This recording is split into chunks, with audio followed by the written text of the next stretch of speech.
Biz balıqlarni og'irligini hisobladik. Aha.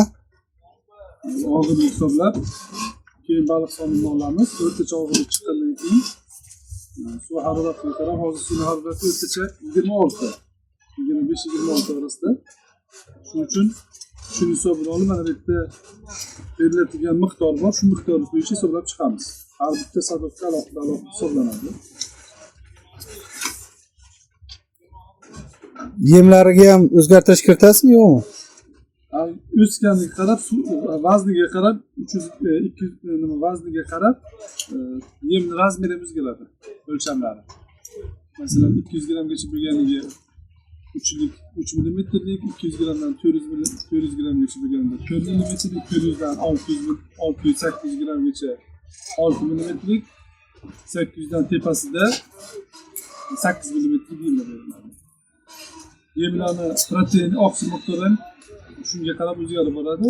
Oddiy misol, masalan, 100 grammgacha bo'lgan baliqqa 35 proteinli yem beramiz. 100 grammdan tepasiga 32, 1 kilogramdan tepasiga 30 proteinli yemni beramiz.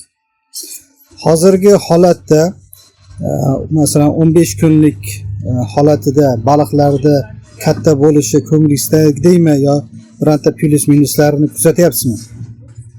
O'rtacha kunlik o'sishi baliqlar razmeriga qarab har xil ko'rsatish bo'ladi.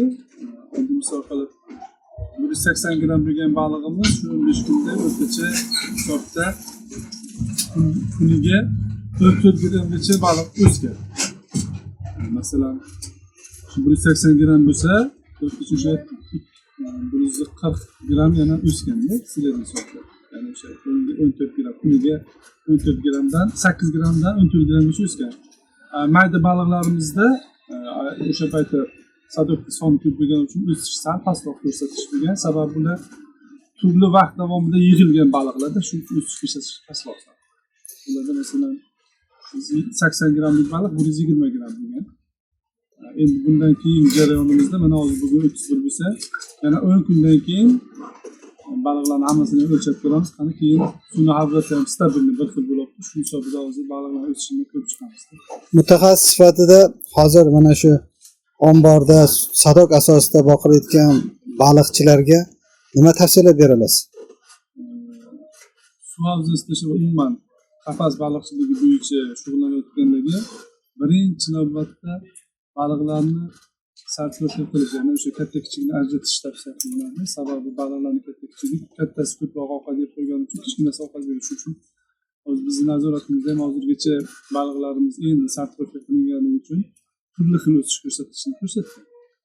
Shu bilan bir qatorda suvni haroratini doimiy o'lchab nazorat qilish kerak. Iloji bo'lsa agar har kuni shu ertalab, obedda va kechki paytda o'lchash kerak va o'rtacha suvni haroratini chiqarish kerak. Suv havzi bu yerda endi asosiy ta'sir qiladigan omillardan biri shu suvdagi o'sha kislorod miqdori. Agar suv harorati yuqoriroq bo'lsa, qo'shimcha kislorod berish hayratida qo'ysa ham bo'ladi. Lekin hozircha bizning suvimizda kislorod tanqisligi kuzatilmayapti.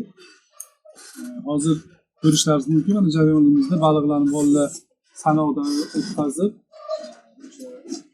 sarflashga qilyapti. Bittalab sanoq baliqlarni razmerini endi ko'rsatib oladi.